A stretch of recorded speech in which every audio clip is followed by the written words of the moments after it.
This week, we air our seventh pre recorded segment called Say Easy, Do Hard. Inspired by my co host, Jason Albuquerque, we invite Merlin Namuth, Director of Advisory Services and VCISO at Beasley Security, and Brad Rager, CEO and founder at Crux, to discuss job search strategies for CISOs. How does the current market impact CISO hiring, and what do you need to do to get hired? Business Security Weekly starts now. This is a Security Weekly production for security professionals by security professionals. Please visit securityweekly.com/subscribe to subscribe to all the shows on our network.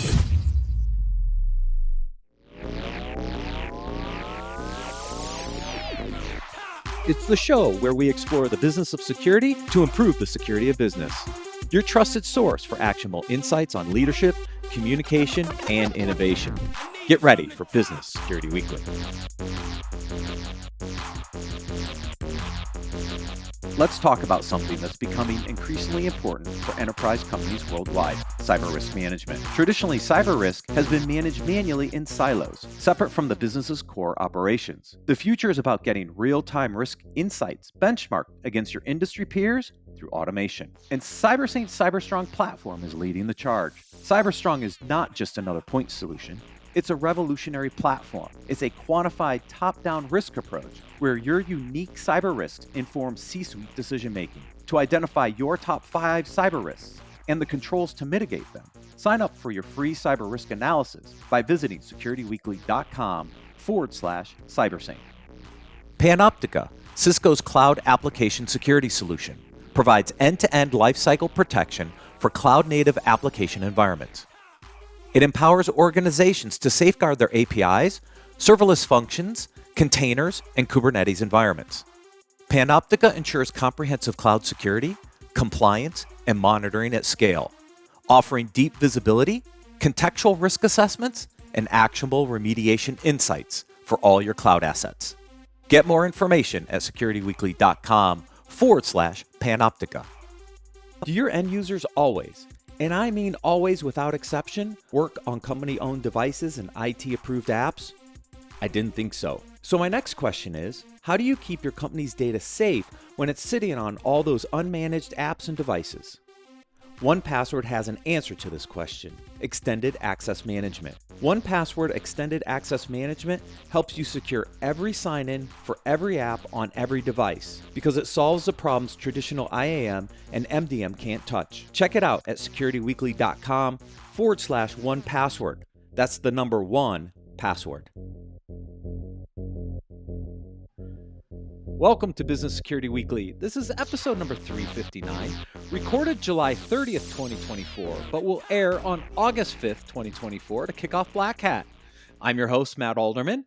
Joining me are my co-hosts for this segment. First, the famous Mr. Jason Albuquerque.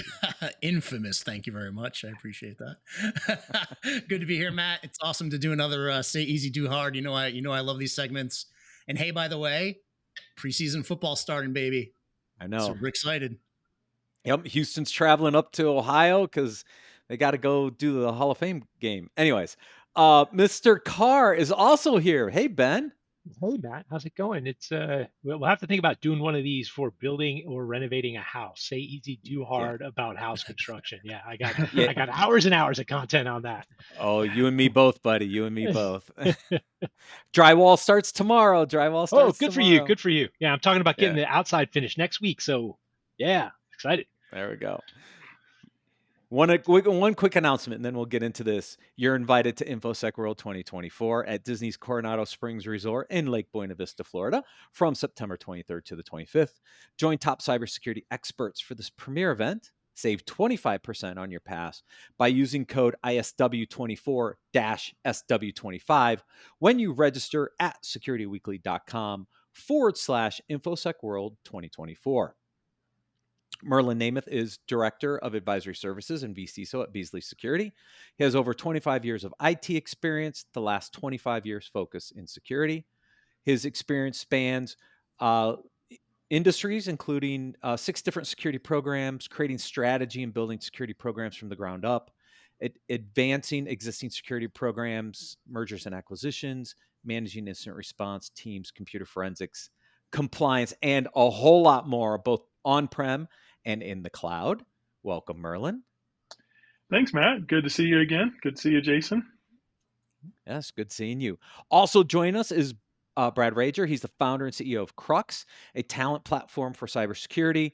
Before founding Crux, he led strategy and marketing for Optiv, where he was responsible for setting the company's growth and transformation agenda. Brad, welcome to Business Security Weekly.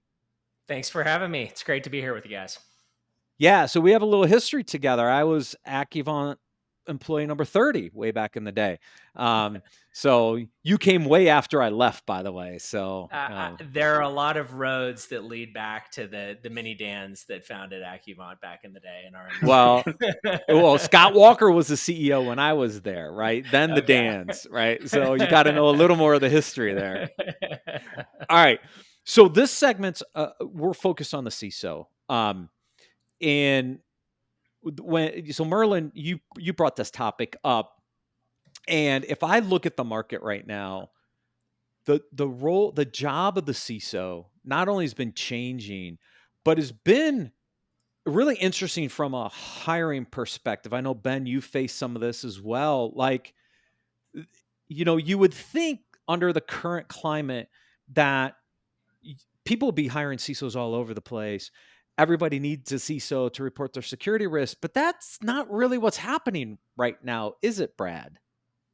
No, it's not. I track as part of our business. I track movements of various CISOs to companies and look at turnover. And right now, there's a lot of people I think that are hunkered down in their jobs, and I'm not seeing a lot of companies spin up CISO roles. Right? I'm not seeing a lot of newly created CISO roles. Companies that say, "Hey, we need to take this next step in fortifying our defenses." That's just not the market we're in. While it feels like there's always increasing threats and vulnerabilities and ever higher cost of ransomware and cyber insurance, it's not what I'm seeing in the market right now from a talent investment standpoint. Yeah, when I think about CISOs who are looking for openings, those openings don't really exist either. I know Ben and Merlin, you both have experienced some of this in finding your next positions. Yeah, so I'm interested in Merlin's perspective on this, but I find it really strange. Like Brad, you were just saying, like you're not seeing the I guess the available openings, right, for people to slot into. And you mentioned increasing cost of ransomware, the threats that are out there. I look at additional legislation, regulation as well, right? And when I look at that and the number, I wonder if there are companies out there that don't have, because there are people out there that don't have a security executive sitting in the role, right? And I'm not even sure if all the Fortune 500 are filled out at this point still. Like that's gone back and forth. And so are there companies out there that are said, yeah, nothing's happening, it's fine. Like we don't have any reason to have anybody in charge of security. Like it boggles my mind. So, and I've heard this feedback from recruiters that say, people aren't moving. And I look at it and say, well, even if people aren't moving, there still should be the opportunity for new roles for people who are finally, it's dawning on them that, yeah, we got a problem and we have to fix this hole before we got a bigger problem, right? It's just strange to me. The costs aren't going down. Yeah, it's definitely a very strange market. I was in the market. I was laid off my last role, and it took me 7 months to find my current role, which I'm sure we'll talk on. A little bit about my strategies for finding this role. But I remember, I applied for several. It was a large number. In my career, I don't think I've ever applied for so many jobs before when I was out of work. And I remember one organization I applied for their CISO role, and I got an email from their HR saying, "Hey, we haven't made any decisions yet. We're still going through the 1,500 applications that we received for this role." And people like Brad have told me, like, well, maybe half of those people are qualified, or even less are qualified. So there are people who just kind of spraying their resumes because these days it's much easier to apply for a job than it used to be. It's like, it used to be, it'd take me like, I don't know, 15 minutes to 30 minutes to apply for a role because you had to like regurgitate all your all the details of your resume on a form for whatever reason. I mean, it didn't make any sense to me at the time. And now you have like the easy apply in LinkedIn, where it's, takes you like 2 minutes, at most to apply for a role. So yeah, so I you think, become one of the 2,000 applicants for the job, yeah, right? Like that's always funny to see. exactly. Have there been 2,000 CISOs in our history? My exact thought. Like, thank you for bringing that up. I mean, Matt, we kind of talked about this in our last interview with Alan Alford, right? Yeah. Some of the trends that we're seeing are businesses either shedding the CISO role or saying, you want to know what? We're going to leave it unfilled. We're not going to fill this role. And what they're saying is we're going to put someone else in charge of risk management, chief legal, CFO. We talked about it yesterday. CFO is in charge of risk because they're in charge of enterprise risk. So we're starting to see some trending here of either holding tight on filling the role or just eliminating the CISO role altogether for maybe a chief legal officer, chief risk officer, something else, but not the CISO role. Are you guys seeing the same thing? I mean, again, we spent a lot of time talking about that on the last other thing interview. we're seeing, I think, is people who are unqualified getting hired for the role, right? Like Warner and the Change Healthcare thing, like that was pretty surprising to come out and say, like, you guys hired somebody, but I know nothing about that CISO, right? So I'm not commenting on the validity of it, only that, Warner came out in his report and said, you hired somebody who hadn't really held the role before. And I think we've seen this all going back to like Equifax, right? When they had their issue, like part of the call out was it wasn't somebody who had come from a background of a technical side who understood the implications. And so I think that we're also seeing that too. So strangely enough, like what are the requirements? What is a CISO? It differs in everyone's mind. I'm sure we'll talk about it, but there's an incredible amount of randomness that goes into how many people end up in their roles. And that is just a reality. And I think it's something that folks in the job market need to understand because there's strategies to manage that randomness. But I'm seeing it too. I have seen several CISO roles certainly delayed, some eliminated. You tend not to see that in more regulated industries, larger companies, and certainly public companies. But I think once you start wading down into private companies, private equity owned, things like that, they're looking at what, historically has been sometimes some pretty big price tags for those roles and saying, you know what, I wonder if we can get by. I wonder if the team can do a good enough job. I wonder if I can get a third party in here to periodically assess the strength of our program. And I wonder if that's going to cover me. And those are real conversations that are happening as companies are in defense mode. Yeah, we talked about that too, how the fractional or vCISO is becoming more prevalent, right? Where organizations are saying, hey, you know what? Maybe we don't hire an FTE.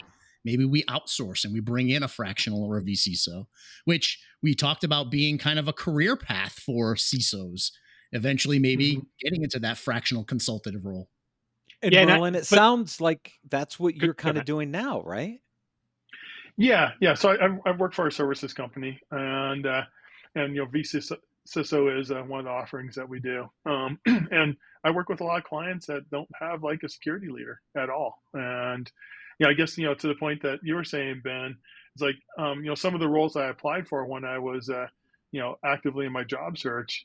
Were filled by people who'd never been a CISO before or had very little experience. And these were large organizations. Yeah. And I even recently heard of, and I won't say the name of the company, but a company that's very much into OT, and they hired a CISO who has no OT background at all. I'm like, so some of this stuff just doesn't make any sense. So, is it really who in this market? And I'm kind of looking at Brad. I know you can't see me looking at him on the screen, but I'm kind of looking at Brad as like, is that really, more of the strategy here in this job market? I think it's a strategy for every role in every job market. There are, and I would argue even today, perhaps especially today, who really matters, because this phenomenon, especially as you move up the life cycle chain, like it gets more and more important. That's the general rule, right? The more senior you get, the less likely it's going to come through some cold application, and it's more likely to come through your network. That's always been a general rule. But what's happening today is when you have 500 applicants for every job, people throw their hands up in the air on the recruiter side and on the hiring manager side. And if there's somebody that refers somebody in, somebody that knows somebody, you have a Yeah. connection point in an outside, point of data validation, somebody saying, hey, this is a good person, you should talk to him. That's how people are finding their jobs. It's not hacking the AI. It is hacking your network. Yeah, I think one of the biggest one of the problems things is you I get the definitely wanted- numbers. You get the numbers. It's impossible to go through that. I've heard from so many people that said, look, if you have 1,000 applicants, how do I ever sort through it, right? And so it's almost worthless in a way to apply for those, because you get spammed by everybody who's unqualified, and it makes the search increasingly difficult.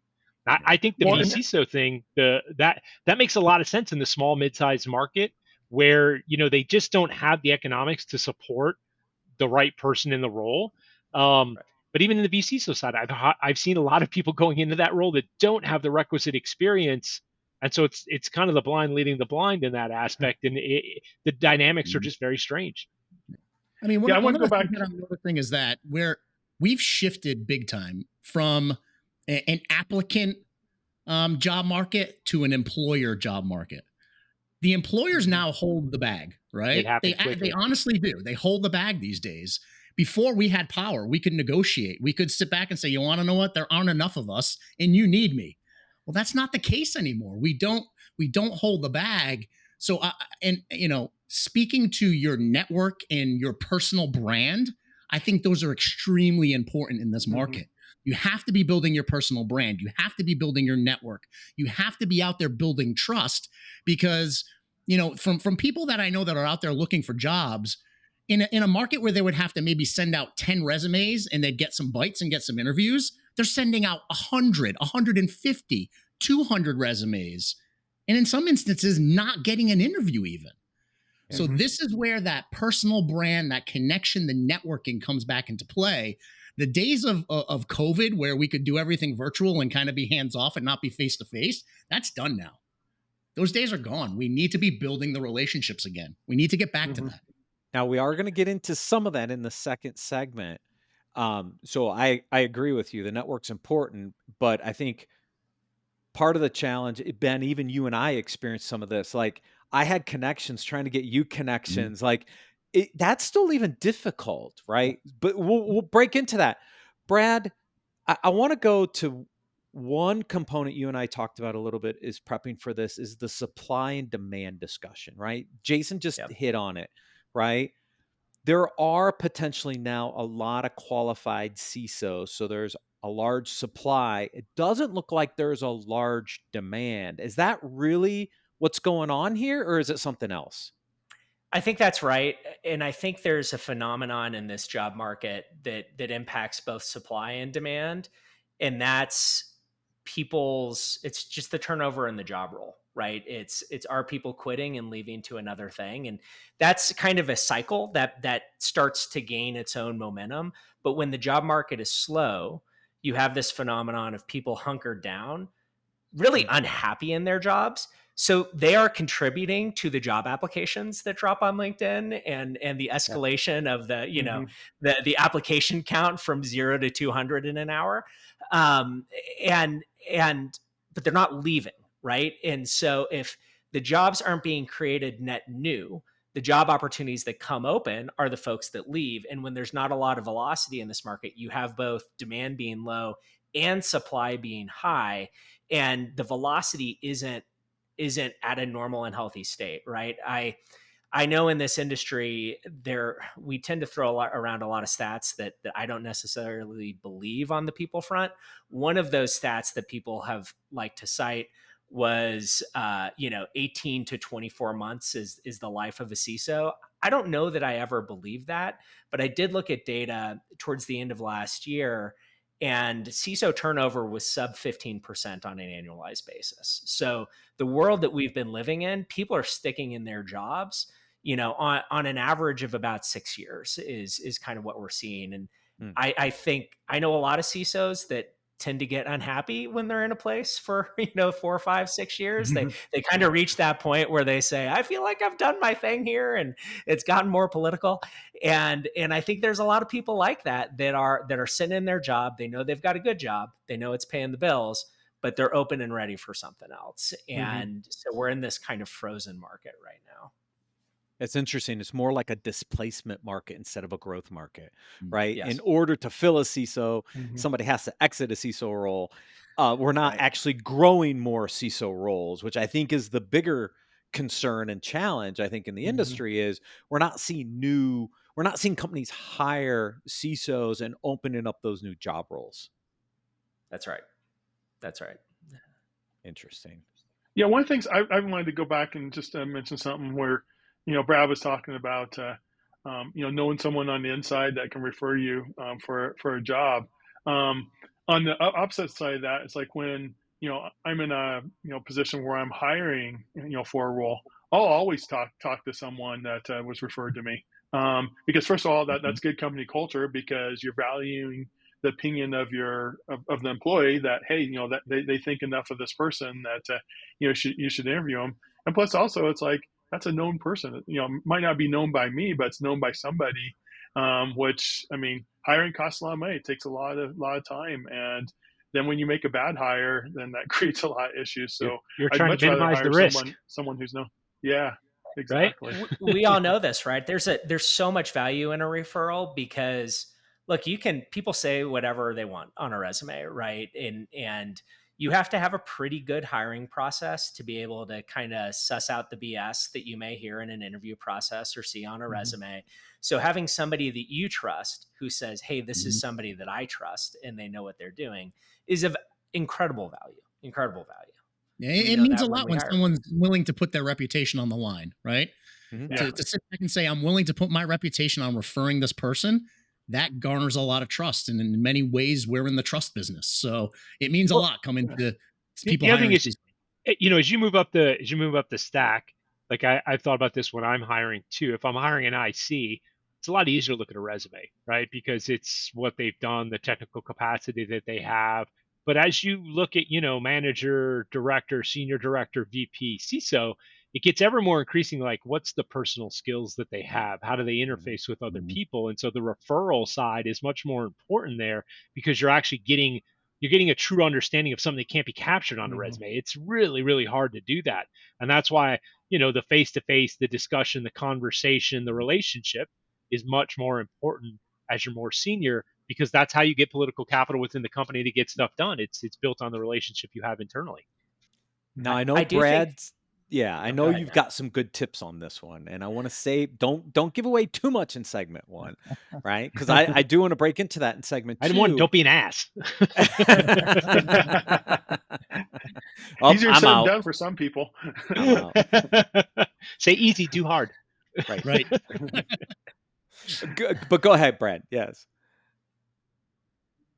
What I was going to say, as long as we're on kind of the problem statement side of things, something that we haven't spoken about is the hiring of CISOs. And what I see is I think there's a lot of people out there that don't really know how to do a good job of hiring a CISO, right? It may be a CIO, chief legal officer, and so many of the check the box criteria that we regularly cite as problematic issues in cybersecurity individual contributor job descriptions, I see the same thing hiring executives, right?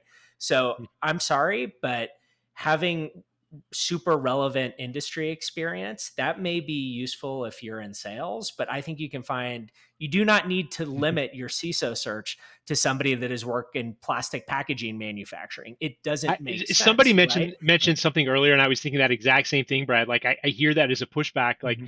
they really want somebody who has, to your point, packaging experience, and you're like, why? Like, Why? what does that have to do with Exactly. anything?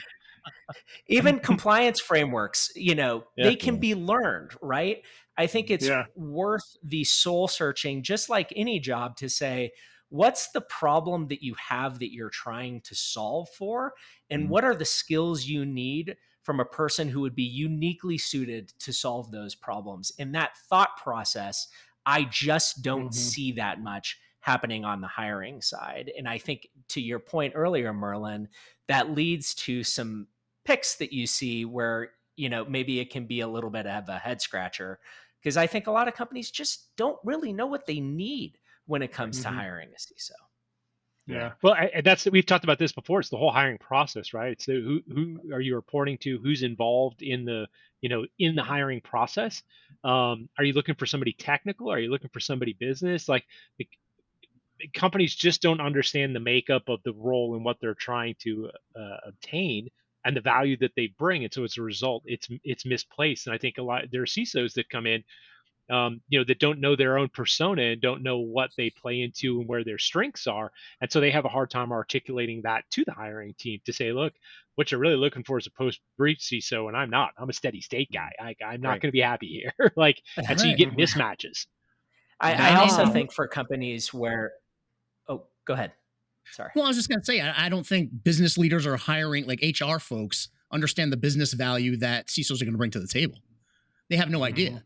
In many instances, they still see it as a purely technical role. So, how are they going to hire the right fit? They're not. They don't understand the business value that they're going to bring to the table.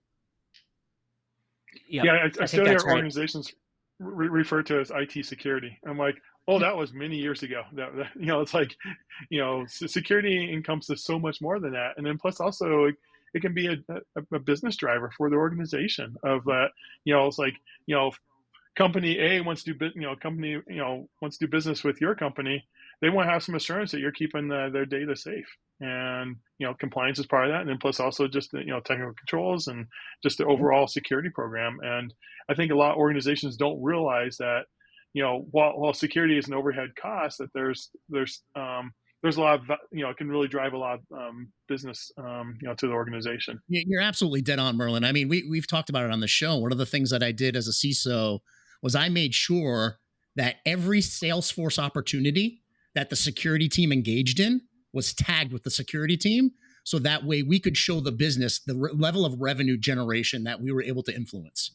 Anytime vendor risk happened, anytime that there was a conversation between CISOs, anytime they wanted to do any type of review of our organization for compliance, we tagged every opportunity with a security tag. So that way the CFO and the CEO knew we helped drive this business to closure. We were pulling down we were influencing $14 million a quarter by the time I left this organization. That's what CISOs need to bring to the table. Show the business value, show how they're reducing risk, show how they're moving the business forward. These are the type of business leaders that have cybersecurity expertise and compliance expertise and risk management expertise that they bring to the table, but they're business leaders.